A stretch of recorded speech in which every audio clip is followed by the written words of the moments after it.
trabalham muito com as plantas medicinais, né? Então eles têm planta para defumação, para banho, para tomar garrafadas, né? Então eles se tratam muito com as plantas medicinais.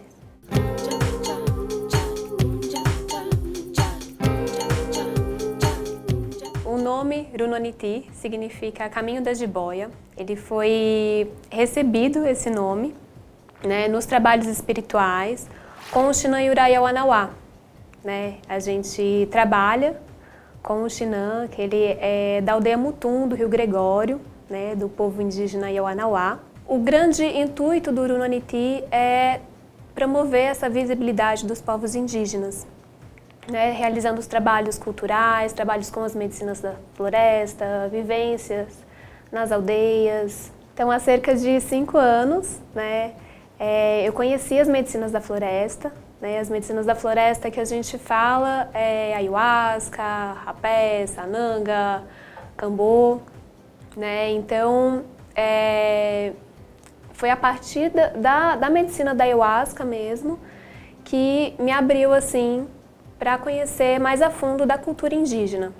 E a partir daí eu fui para a Amazônia, visitei as aldeias, conheci diferentes etnias, diferentes povos e senti o chamado mesmo de trabalhar com os povos indígenas.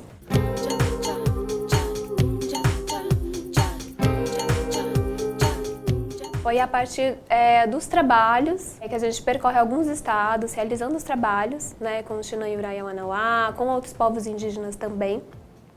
E foi vendo, né, o interesse das pessoas e também a falta de conscientização a respeito da pluralidade, né, dos povos indígenas, das causas indígenas.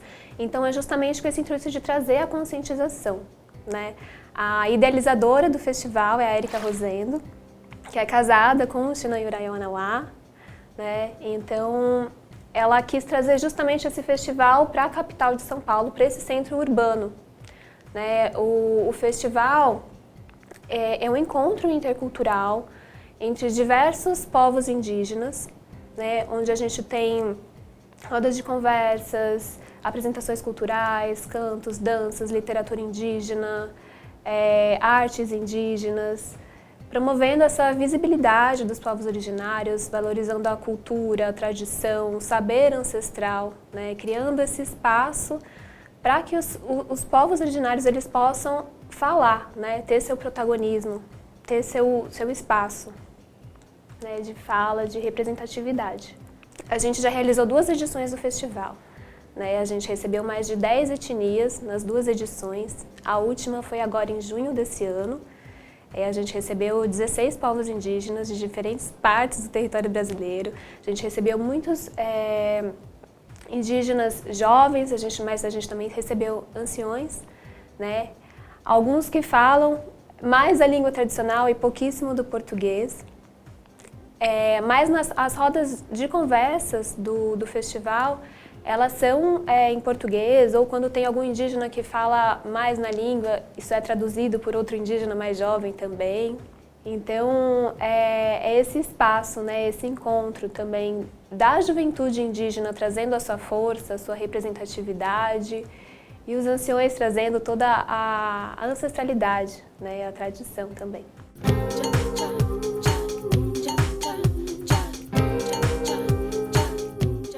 A primeira edição do festival a gente realizou em menos de 3 meses. Foi assim o chamado mesmo que a gente sentiu e tinha que ser naquela data, naquele momento, então a gente correu, né? E graças a Deus assim deu tudo certo. Tá realizando assim o festival pra gente é um grande sonho sendo materializado, né? E estar na produção do festival é um grande privilégio, né? Entrar em contato com todos esses povos, ter a oportunidade de escutar, de aprender mais de perto. Então a gente está sempre aprendendo, né? E lidar com cada etnia, lidar com cada povo, você tem que saber uma linguagem, né? Porque cada um você vai entendendo como falar, como chegar, né, a maneira como lidar, cada um tem as suas necessidades, né, e também a questão cultural, porque é muito diferente. As pessoas às vezes pensam, povo indígena é tudo a mesma coisa. Não é. Não é. Cada um tem a sua identidade, a sua particularidade. E a gente tem que se colocar nessa posição de humildade, de escutar mais do que falar, né? Para entender a necessidade de cada um e poder atendê-los da melhor forma. Eles estão saindo da casa deles para vir até aqui. Imagina o quão difícil isso deve ser, né? Num contexto urbano, né? Às vezes, para a gente já é difícil esse tumulto que é São Paulo, tá na capital, fora da natureza. E eles se dispõem a estarem aqui justamente para trazer essa força, né? Essa força dos povos indígenas, essa força da floresta, trazer aqui para o centro urbano, né? Alguns a gente já conhecia, outros foram através de indicações, né? E também tem muito disso, saber lidar com o imprevisto também, né? Eu sei, na primeira edição a gente já tinha 2 presenças confirmadas, por exemplo, e teve problema de enchente, que a pessoa não conseguiu sair da aldeia para estar. Às vezes problemas de doença mesmo, a gente teve também nessa edição, indígenas que adoeceram e não puderam estar. Na primeira edição ia estar com a gente Jaider Isbel, né, que faleceu, Dayara Tucano também. Foi muito triste assim pra gente, né, mas a gente aprender a lidar com isso também. Por enquanto a gente ainda é um grupo pequeno, né, para lidar com todo o tamanho do festival. Mas a gente tá buscando, assim, né, pessoas que sentem o chamado de estar na causa, que são responsáveis, né, que são comprometidas. Hoje, assim, sou eu, né, a Érica, o Chinan, a Nicole, que é curadora do FIUP, né, e a gente, basicamente, assim, nós 4, né, para a realização do festival.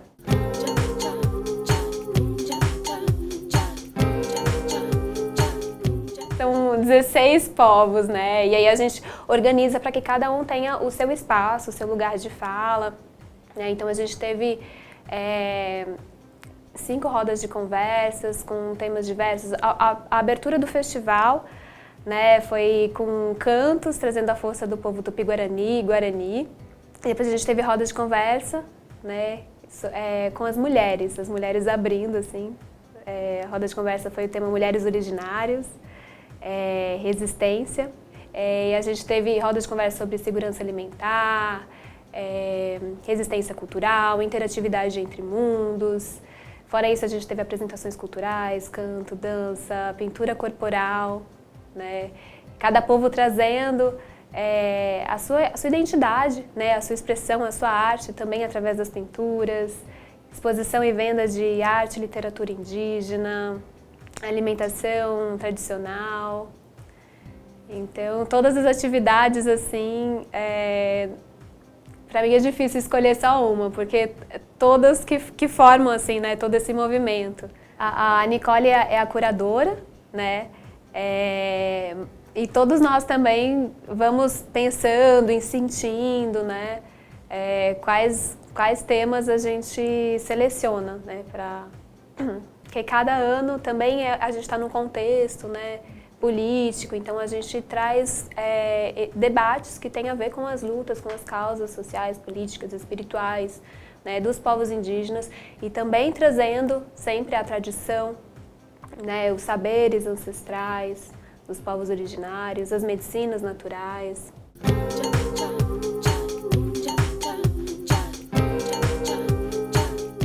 A ayahuasca é uma medicina tradicional de alguns povos indígenas, principalmente dos povos indígenas do Acre.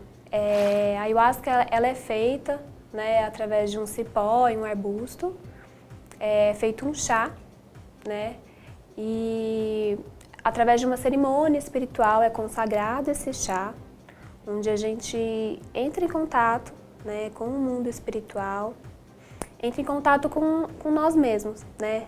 A ayahuasca nada mais é do que uma grande ferramenta assim, de autoconhecimento, para a gente se aprofundar na gente, nas nossas questões internas, para trabalhar nosso emocional, né? Muita gente se cura de traumas, de depressão, né? Tem também muitos dependentes químicos tomando ayahuasca.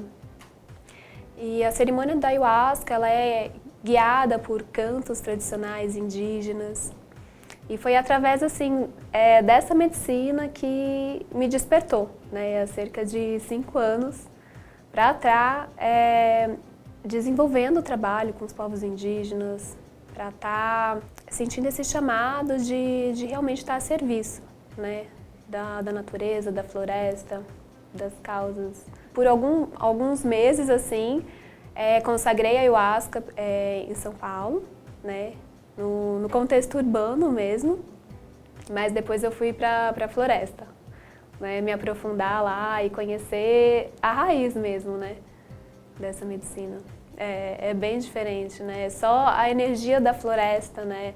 Todos os que eles chamam de seres encantados, seres espirituais, a espiritualidade que também está presente lá, toda essa força da natureza, né? Lá tá na comunidade indígena, né? Com os pajés, com os curandeiros. É uma experiência muito forte, muito bonita. Os povos indígenas trabalham muito com as plantas medicinais, né? Então eles têm planta para defumação, para banho, para tomar garrafadas, né? Então eles se tratam muito com as plantas medicinais. Né? Varia muito de cada povo, né? Cada povo tem o seu estudo sobre determinadas plantas. E aí, aqui no contexto urbano, né, o que eles trazem é a ayahuasca, o rapé também, né, que é uma medicina feita de tabaco pilado com cinza de uma árvore, de uma folha, né, que o rapé ele é assoprado na narina, né, para a gente trazer firmeza, conexão, direcionamento, aterramento. Às vezes quando a mente está muito agitada, muito conturbada, se utiliza o rapé, né, para dar esse foco, esse direcionamento. Né. Então o rapé também é uma medicina que está nesse contexto urbano, né, e a defumação, né, também com outras plantas. É muito importante ter orientação principalmente de indígena, né? Alguém que conhece a medicina, que tem propriedade para falar sobre isso, né? Porque hoje a gente vê muitas pessoas, às vezes, utilizando de forma errada, né? Utilizando de qualquer forma o seu intuito. Então é importante sempre ter uma orientação, né? Por segurança da pessoa mesma.